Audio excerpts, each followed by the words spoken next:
I've decided to leave the country. I'm done competing with imposters for a scrap of affection, done begging for my own parents' love. But now that I've stopped, my parents, who have always favored the son they thought was theirs, are suddenly, in a panic. Ethan, why aren't you fighting for our attention anymore? A week ago, our family trip to California was cut short by a massive earthquake. In the chaos, my father instinctively scooped up a sleeping Logan and sprinted outside. My mother, scrambling to escape, still remembered to grab the stray dog Logan had recently picked up. They flew back to Chicago on the first available flight, posting a dozen smiling photos on Facebook, celebrating their survival. Not a single person remembered me. I, the real son, was still trapped under the rubble, waiting for rescue. At night, pinned in the darkness, I managed to get a signal and call my old professor. "Dr. Alight," I said, my voice trembling, "I'll take you up on your offer. I want to move out there to work with you. I'm not coming back." A week later, covered in cuts and bruises, I finally walked through the front door of our house. The sound of music and laughter was deafening. My parents were throwing a party. Friends and relatives filled the living room, celebrating the family of three and their miraculous escape. When my parents saw me, their expressions were a complicated mix of shock and guilt. In the earthquake's terror, they had thought of everything and everyone except me. My mother's eyes welled up, and she rushed forward to pull me into a tight hug. "Oh, Ethan, my baby, you've suffered so much. I once would have dreamt of this embrace. Now, I just took 2 small steps back, creating a polite distance between us." "Thanks for your concern," I said. My mother's arms froze in midair. From across the room, Logan's eyes flashed with malice. The next second, his voice dripped with false contrition. "Dad, Mom, I'm so sorry. This is all my fault. If you weren't so focused on saving me, Ethan wouldn't have gotten hurt." He turned his teary eyes to me. "Ethan, you can hit me. Please don't do this.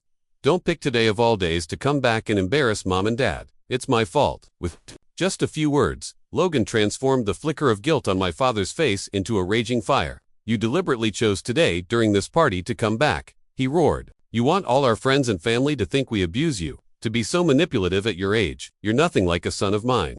I stared at him, at this man who was my biological father, in disbelief. I had spent 5 days trapped in the pitch-black ruins. No water, no food, only the echoing screams of others, which grew fainter and fainter until they stopped, and the suffocating endless fear. There was a moment I thought I wouldn't make it. I pulled out my phone, intending to type a final goodbye to my parents, only to see their latest Facebook post, a string of a dozen photos of them, Logan and the dog, safe and sound in our warm Chicago home. The caption read, "The luckiest tragedy. Not a single one of us missing." Meanwhile, I was in the dark, clawing away at stone and debris until my hands were raw and bleeding, fighting just for a chance to live. And to him, my survival was a calculated, deliberate act of minor inconvenience, timed to ruin his party. Suddenly, the urge to explain myself vanished. I turned and walked toward my room. Behind me, I heard Logan's phony words of comfort. "Dad, don't be angry. Ethan just wasn't raised right, that's all. We have to be patient with him." My father snorted. "I regret ever bringing him into this house. He's nothing compared to you. Logan, you're the one who's a real son." I closed my bedroom door, and the tears I'd held back finally burst forth. There was never a place for me in this family. I should have been used to it by now, shouldn't I?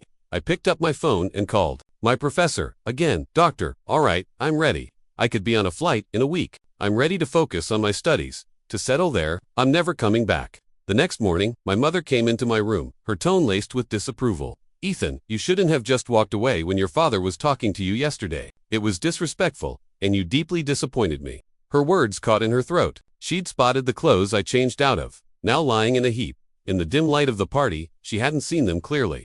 Now, in the morning sun, she saw my light gray sweater almost entirely soaked through with dried, dark red blood. The reality of what I had endured seemed to finally dawn on her.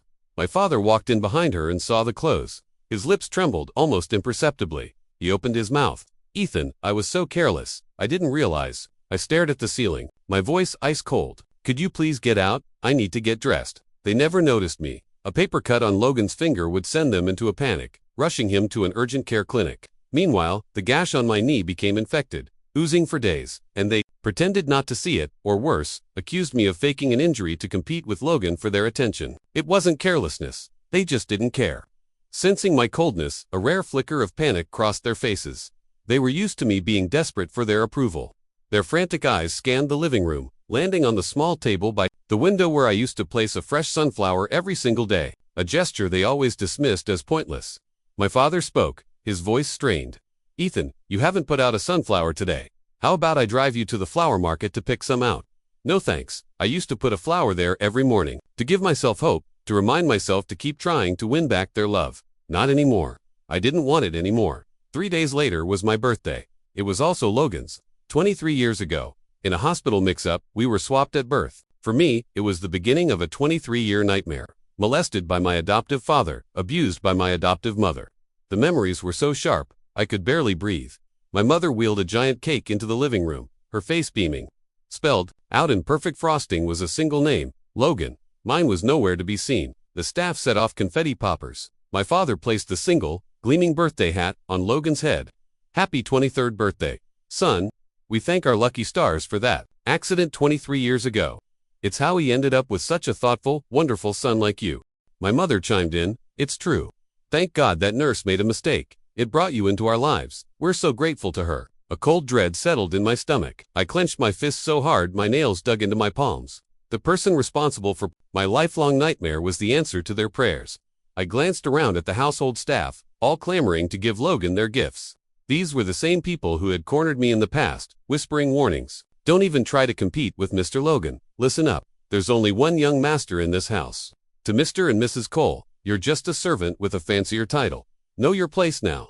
Their faces were plastered with sickly, frantic smiles. Logan, the center of attention, shot me a smug, triumphant look. The room erupted in a chorus of happy birthday. Logan, I refused to wish someone else a happy birthday on my own birthday. I turned, went back to my room, and pulled out the gifts I'd hidden in a cheap plastic bag. It was now or never. When I returned to the living room, Logan was dabbing at his eyes, his voice thick with hurt. Dad, I think Ethan dislikes me. Why won't he even wish me a happy birthday? My parents' faces darkened, ready to scold me for being so inconsiderate. But then they saw the 2 hand-knitted scarves I held out to them. Their expressions softened. I knew that our neighbor, Mr. Henderson, was always bragging about the scarf his son had made him, and I'd seen the envy in my parents' eyes. It had taken me over 6 months to learn how to knit. My mother held the soft wool to her cheek, her eyes shining. My father immediately wrapped his around his neck. The issue of Logan's birthday forgotten. Ethan, he asked, his voice softer than I'd heard it in years. When is your birthday?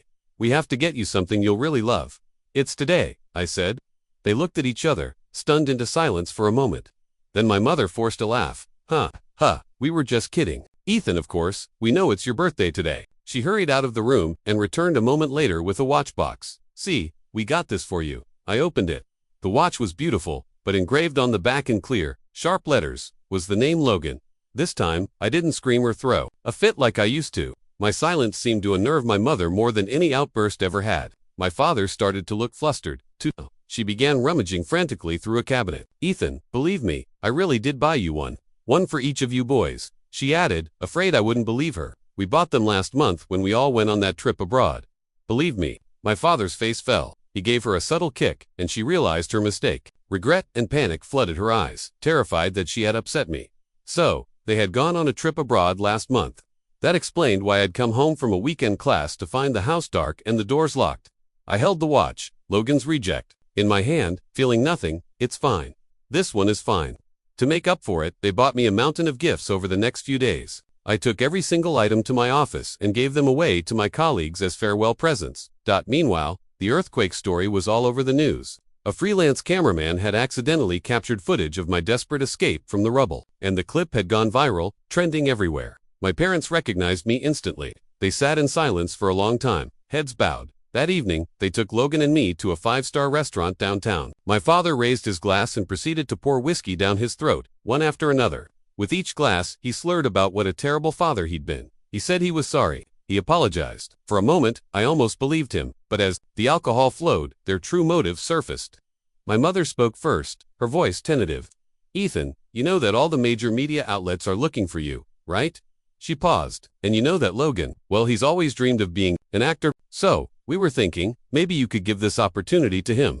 After all, you can't really see your face clearly in the video. She saw my face harden and quickly added, it's not that I'm playing favorites, honey. It's just that opportunities should go to the person who needs them most. And I love you both equally. Equally. The word was so absurd, I almost laughed out loud. Suddenly, Logan slid from his chair and knelt on the floor. Ethan, brother, I know you've never liked me, but I need this chance so badly. I'm begging you. A cold smirk touched my lips. Fine, you can have it. On one condition, You have to get on your hands and knees and crawl around this restaurant barking like a dog. You do that, and the opportunity is yours. Ooh, my father's face contorted with rage. That's ridiculous. Ethan, how can you say that? To your brother, I met his gaze directly. Why are you so upset? Those were his exact words to me the first time he refused to let me in the house. Why the double standard, Dad? My parents fell silent. It was true. At the time, they'd both tried to placate me, saying Logan was just being mischievous. But he doesn't have a bad heart. They said he had a stubborn streak and that I should just do what he said. I sighed, a wave of exhaustion washing over me. Dad, you took us hiking once. Logan complained he felt neglected. So, you left me on a mountain by myself. I walked for 3 hours in the dark, listening to coyotes howl, just to get home. How can favoritism be so absolute? If you want to be dead, you could have just said so. This miserable life is yours to take back whenever you want. I turned to my mother. Mom, to keep Logan from feeling left out, you went to every single one of his parent-teacher conferences, but you never came to one of mine. The other kids whispered that I was an orphan, but I wasn't. Was I? I had a mother. I let the silence hang in the air. I'm your biological son. What sin did I commit in a past life to deserve this from you? By the time I finished, my cheeks were wet with tears. I hadn't realized I was crying. I thought I was past the point of being hurt by them. For the first time, I saw a flicker of emotion on their faces. I wiped my eyes and managed a difficult, watery smile. Fine, let Logan have what he wants. Give him the opportunity. My parents looked up, relief flooding their faces. Before they could thank me, I added my final sentence. Consider it payment for the gift of my birth. After this, we're even. My father stared at me, his face suddenly slack. What does that mean? I decided to be perfectly clear. It means that from this moment on, you have no parental claim on me, and I owe you nothing. We have no relationship. My mother panicked completely. No, I carried you for 10 months. You're my flesh and blood. How could you? I shrugged. Then Logan doesn't get a chance. They fell silent, exchanging a look of pure, agonizing indecision. After a long moment, my father clenched his jaw. I agree. As the words left his mouth, a victorious smirk spread across Logan's face. My vision blurred. Once again, when forced to choose between me and Logan, my biological parents had chosen Logan, using my blood-soaked sweater as a prop.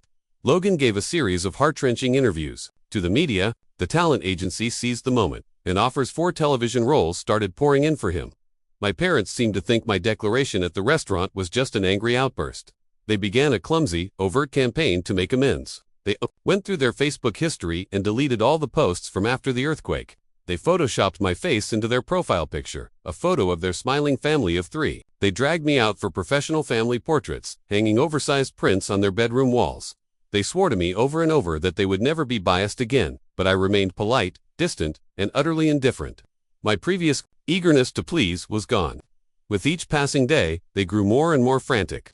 Finally, my father announced he was throwing a massive party to formally introduce me to their social and business circle. An event that should have happened years ago but was always postponed for fear of upsetting Logan. While they were busy with their plans, I was busy packing. The day before my flight, after everything was sorted, I went to say goodbye to my friend. Alex, he was my only friend. At his apartment, the entertainment news was on TV. They were running a clip of an interview with my father, Mr. Cole. The reporter asked, "What is Mr. Logan Rivers like at home?" My father beamed. "He's the light of our lives. The only son on whom we pin all our hopes. We just finalized our will yesterday. In fact, all of our assets will be left to him."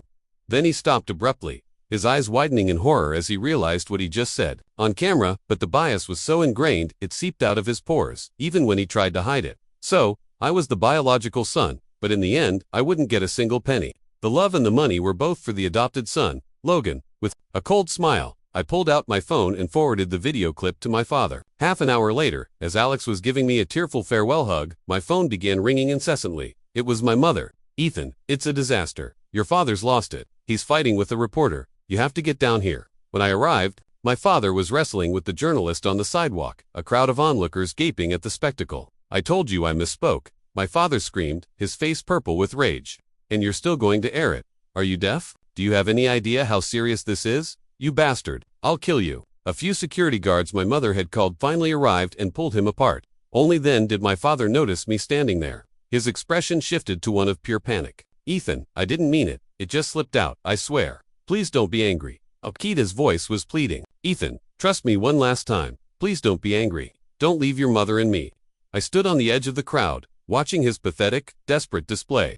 It was a mirror image of how I had begged him countless times to believe me when Logan had lied and said I'd pushed him into the pool. He never believed me, not once. Instead, he'd point a finger in my face and yell, "How could I have a son like you? I wish I could just throw you out of this house." I nodded slowly and helped him to his feet. "I know, Dad. Let's go home." My calmness terrified him more than any screaming match would have. That night, he frantically moved the date of the big party to the very next day. "Ethan, we'll hold a party tomorrow. We'll announce your return to everyone." "Okay." He barely waited for an answer before he was on the phone, barking orders at caterers and event planners. My mother was just as frantic, calling their entire contact list to inform them of the change. And me, before the sun rose the next morning, I was in a car on my way to the airport.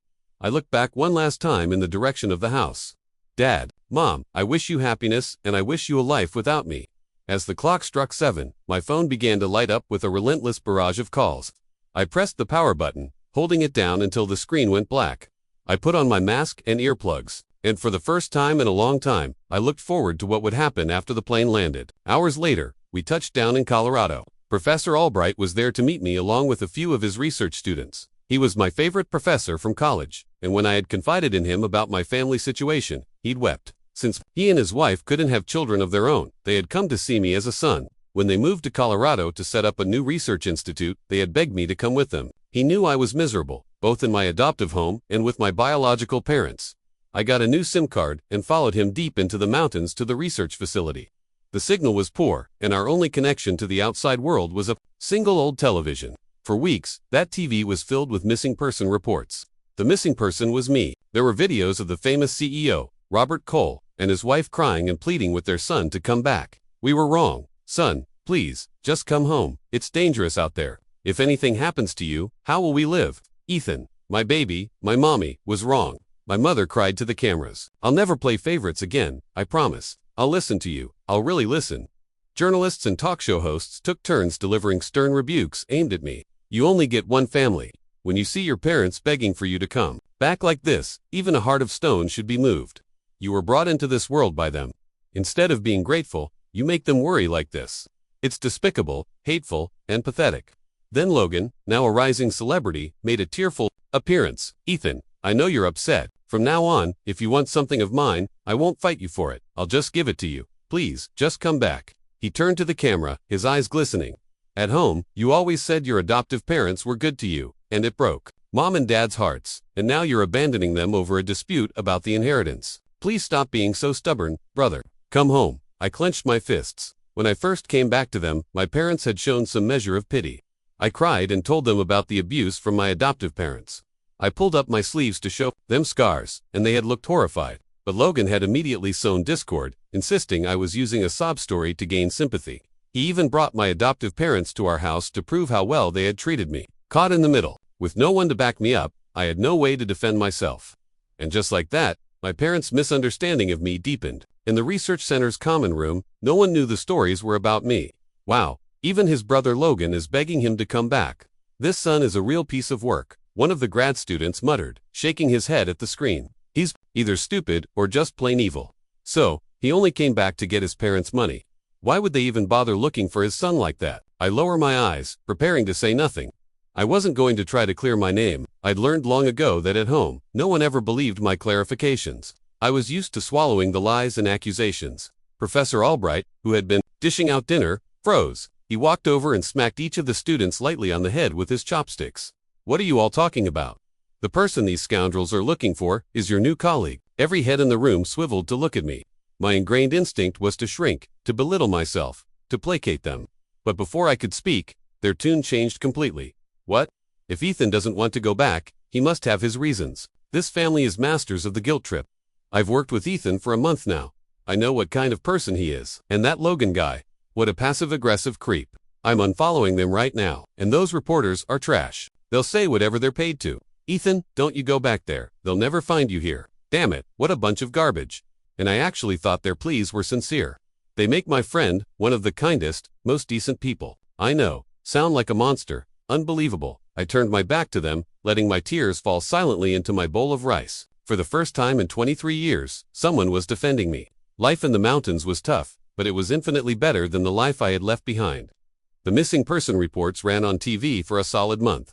My new friends, unable to stand it, finally just turned the television off whenever I was around and tried to distract me.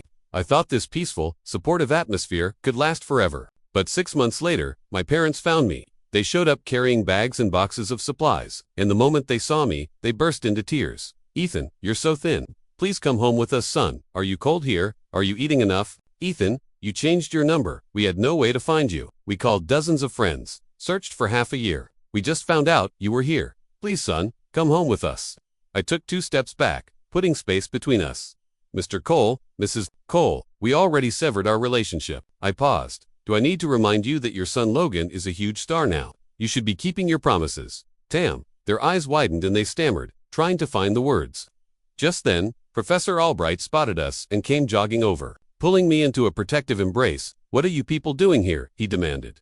"Haven't you tormented him enough?" I clung to him tightly, the word escaping my lips before I could stop it, full of a lifetime of longing. "Dad, a month earlier, with the entire research team as witnesses, I had formally asked Professor Albright to be my godfather. I would be the one to care for him in his old age." My biological father froze. The tears that had been welling in his eyes suddenly spilled over. The next second, he grabbed for me frantically. "Ethan, I'm your father. Ethan, look at me. You used to say you loved me most of all." My mother was panicking, too. "Ethan, don't be so cruel to us." I shook their hands off, my patience wearing thin. "Mr. Cole, Mrs. Cole, Logan is your son. Don't get confused." They stood there stunned in silence as the realization finally hit them. The son who used to trail after them like a shadow. The son who was always eager to rub their shoulders and massage their tired feet. The son who, no matter how harshly they yelled at him, would still manage to force a smile through his tears. They had finally lost him for good. My father swayed on his feet, his voice raspy. "Ethan, it's fine if you won't acknowledge us, but you should go see your adoptive parents. Logan told us they're getting older and they've been looking for you too." I met Professor Albright's eyes.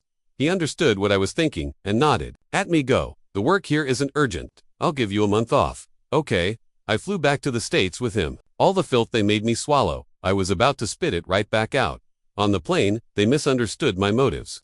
Thinking I was feeling sentimental about my adoptive parents, they chatted on and on about how much my adoptive parents missed me, a clear attempt to guilt me into staying. "Ethan, after you left, your adoptive parents started looking for you every day. They're simple people, not very educated. All they could do was wait at the edge of the village day after day." It broke Logan's heart to see it. "You see, it was wrong of you to just abandon them and leave the country. So reckless. But we're so glad you've come back with us now.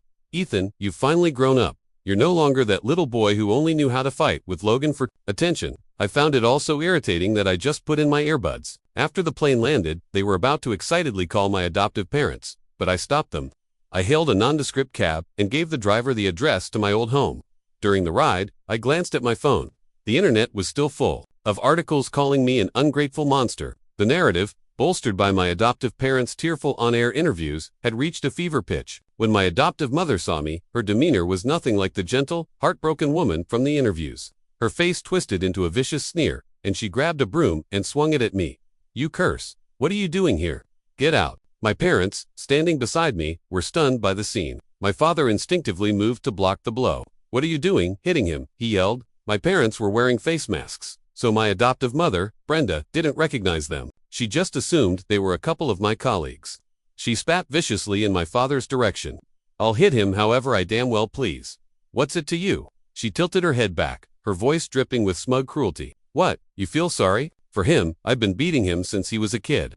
Never left a clean patch of skin on his body. Are you going to feel sorry for him every time?" This was how she'd always been, using violence against me to assert her power. It was the complete opposite of the story Logan had sold my parents. They narrowed their eyes, their gazes flickering between me and her. I knew what they were thinking. They suspected this was some elaborate act I was staging. They would always lean toward believing Logan. Brenda, assuming I held no real status in my new family, showed me no respect at all. She continued her tirade of curses, words so vile that even my parents began to frown. Just then, a neighbor rushed into the yard and pulled me behind her. "You foolish boy. Why did you come back? Run. You finally escaped this hellhole. Don't come back." Brenda was furious. "What did you just say?" The neighbor laughed coldly. "Everyone in this village knows what your family is. The husband gets drunk and takes it out on his own son, and the wife looks at the boy like he's her mortal enemy, starving him for days. I tried to sneak him a piece of bread once, and you poured hot oil on his arm." She pointed a shaking finger at Brenda. "You're not human. You'll get what's coming to you." Then she turned to my father, her voice dropping, and that man of hers, a real man, molesting his own adoptive son. My father clenched his fists, his eyes turning crimson with rage. He looked like he wanted to grab the nearest heavy object and murder the man inside the house. My mother froze. Then, as if possessed, she lunged forward and shoved up my sleeve, revealing the palm-sized scar on my arm. Ugly, hopeless, permanent. The scar I had once shown them to prove my adoptive mother's cruelty. Their response at the time was, "I can't believe you'd be so cruel to yourself at such a young age. You must really be desperate to compete with Logan." Brenda was even more defiant now. "He's not my real son. He's lucky I gave him a roof over his head." The neighbor's cold laugh echoed again. Right. Everyone in town knows. Everyone knows that you, Brenda, bribed a nurse to swap your baby so your own son could grow up a rich young master. And then you abuse this one. You're a piece of trash. My father went rigid. He grabbed the neighbor's arm, his voice a raw whisper. "Is what you're saying true?" "Of course, it's true. Go ask anyone in this village. There isn't a person here who doesn't feel sorry for Ethan. There isn't a person who hasn't cursed your family behind your back. We were all so happy when we heard he'd gone to live with his real parents. We figured they must be heartbroken over what happened to him." My parents, who just moments before had been silently vowing revenge on my behalf, suddenly fell quiet. In that moment, the guilt crashed down on them with the force of a physical blow. They had never felt sorry for me. They hadn't even believed me. They couldn't dare to imagine what I must have endured for over a decade to make an entire village pity me. My father couldn't take it anymore. His eyes blazing, he grabbed a thick stick from the side of the house, his hands trembling as he brought it down on Brenda. "Our Ethan, our kind, good boy. How could you be so heartless?" Brenda let out a shriek and pointed a bony, furious finger at him. "You dare hit me? My son is Logan Rivers. My son told me, this worthless brat has no status in the Cole family. My son is the true heir. Who the hell do you think you are? You mess with me, you're dead." My father didn't waste any more words. He simply pulled down his mask. Brenda's jaw dropped. She stared dumbfounded. My parents called the police. Child abuse. Conspiracy. Bribing a nurse to switch infants. With that many charges, my adoptive parents would spend the rest of their lives in prison. It was only when the police were reading them their rights that they realized the man standing before them was the CEO of the Cole Corporation. They instantly panicked, scrambling on their knees to my father. Mr. Cole, please have mercy on us. For the sake of the wonderful son we gave you, Logan, please spare us." Then she crawled over to my feet, banging her head on the dusty ground. Ethan, I was wrong. I shouldn't have been bad to you. I wasn't thinking straight. Ethan, no one paid her any attention. My mother, still seething, kicked her hard a few times for good measure. On the way back, it was clear my parents finally understood how badly they had misjudged me. They wanted to apologize, but the words were lodged in their throats. The damage they had done was too great. No apology could ever fix it. When Logan heard we had visited his biological mother's home, he showed no concern that she was being sent to prison. Instead, he rushed to us, his face a mask of panic. "Dad, what did she tell you? That woman is insane. Don't believe a word she says." He was terrified. She had revealed the truth about my life with him. My father just laughed, a harsh, bitter sound, and started clapping slowly. "Bravo, a real credit to your mother. Even now, all you can think about is saving your own skin." He turned on Logan, his voice shaking with rage. "I must have been blind. To hurt my own son, for you. Over and over again. Get out. Get out of my house." Logan looked desperately toward my mother. "Mom, what is Dad talking about? I don't understand." He expected her to leap to his defense, to start a fight with my father on his behalf, just as she always had. But this time, my mother's face was a thundercloud. She slapped him hard across the face. "Logan, this family has given you everything. You ungrateful snake. What more could you possibly want? Why did you have to slander Ethan?" Logan collapsed onto the floor, finally understanding that it was all over. All he could do was cry and beg. "Mom, I'm sorry.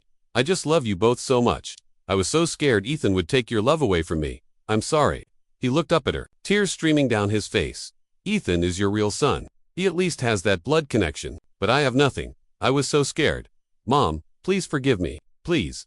My mother stared down at him, her face filled with disgust. Was it really just about being afraid of him competing for our affection? Logan's head snapped up. My father, reining in his fury, threw a thick file of documents at him. The sharp edges of the paper cut Logan's cheek, drawing blood, but my parents didn't even flinch. Logan picked up the papers. As he read, the color drained from his face. It was a complete record of all the funds he had secretly transferred out of the company over the past several years. My parents had known about it all along. At the time, they dismissed it as youthful foolishness and pretended not to know. But now they understood it wasn't immaturity. It was pure evil. My parents used that evidence to press charges against Logan. Then they used their company's official Twitter account to post a long public apology to me, detailing exactly how Logan had used my bloody sweater to deceive the world and launch his acting career. Almost overnight, Logan's fan base evaporated. WTF, Logan Rivers is that kind of person, so shameless. Just a little while ago. WTF, Logan Rivers is that kind of person, so shameless. Just a little while ago, he was crying on TV about finding his long-lost brother. Turns out he was just slandering him the whole time. What a fake. I always thought he looked like a creep. Everyone was bashing Ethan Cole back then, so I didn't say anything, but I'm glad he's finally been exposed. Can't believe how horribly Ethan was treated. What kind of parents protect the fake son and abuse their real one? Ugh. And they had the nerve to post missing person alerts on TV. Ethan, run. Go somewhere. No one can ever find you and live a good life. In the end, Logan was convicted and sent to prison. I returned to my research group, disappearing back into the mountains. My parents, in a desperate attempt to find me, sold all their assets. They traveled all over the world, searching every corner, but they never found me. Every Friday night at 8 o'clock, a new plea for me to come home would air on national television in our research facility. Every Friday at that time, my colleagues would silently agree to turn the TV off. The last time a missing person report about me aired, I was in the middle of a severe crisis of confidence. A critical error in my data had set our project back, and though no one in the group blamed me, in fact, they went out of their way to comfort me, it only made my self-incrimination worse. Maybe I wasn't cut out for this kind of work. On a whim, I did something I hadn't done in months.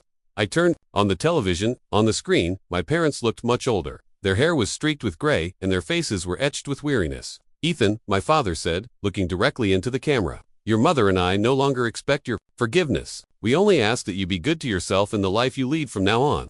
What happened before was our fault, my mother added, her voice thick with emotion. Don't let our mistakes make you doubt yourself. You are a good, wonderful person. You are kind, sincere, intelligent, and brave. Take those qualities and go explore the world. Ethan, my father concluded, we won't bother you anymore. We hope you can live the life you've always wanted. It was like a switch flipped in my brain. Because of my upbringing, I had always reflexively suppressed myself.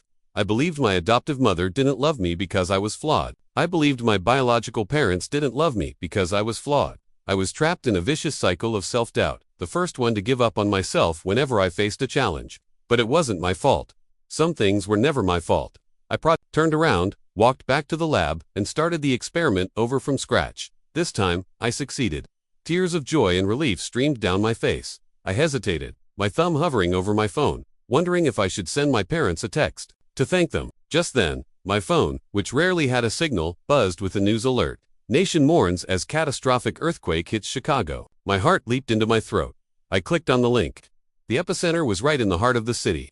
The images were terrifyingly familiar. Collapsed buildings, dust-filled air, the sounds of distant screams. The prison walls had crumbled, and many inmates who tried to escape, including Logan and my adopted parents, were swallowed by fissures that opened in the ground. Even though they had caused me so much pain, seeing the scale of this national tragedy, I felt a pang of sorrow. I hesitated again, my fingers slowly typing out a message to my parents just to ask if they were safe. Before I could hit send, a new text message came through. It was from my mother. Ethan, there's been an earthquake. Your father and I are trapped. We're not going to make it out. Now I finally know how helpless you must have felt. I suppose this is our karma. There are no words to express how sorry I am. All I want now is for you to forget us. Forget the pain we caused you and live a good life. A second text came through immediately after from my father. Ethan, your mother, and I love you. The moment I read it, a cheer erupted from the TV. They've been found. The camera zoomed in as rescue workers pulled away a large slab of concrete, revealing my parents' blood-streaked faces. I hadn't even had a chance to feel a flicker of hope before one of the rescuers slowly shook his head. The news anchor's voice cracked as he announced that the number of confirmed dead had just increased by 2. A few days later, my parents' lawyer found me. He informed me that in their final moments, they had amended their will, leaving their entire estate to me. I took the bank card, which felt scorching hot in my hand, and donated every last cent to the city's earthquake relief and rebuilding fund. It was the least I could do to help them build some good karma. Later, while working on a project deep in the wilderness, I met my other half. With Professor Albright as our witness and our entire research team cheering us on, we had a simple wedding, and then we had a beautiful baby girl. I poured all the love and care I had never received into her. She's a sweet little thing, constantly telling me over and over, I love you, Daddy. I love you so much. It always makes my eyes well up. My first life was one of displacement and sorrow. But my second life has been filled with good people. With their sincerity and love, they have carefully and patiently raised the insecure, sensitive boy I was into the man I am today. I had a dream. In it, I saw myself as a little boy crying in that dark, cold shed. I went to him, leaned in close, and whispered in his ear, "Don't be afraid. It's all over now. You didn't do anything wrong. Someday, people will love you for who you are. You'll have a real home. You'll be happy. You deserve all of it."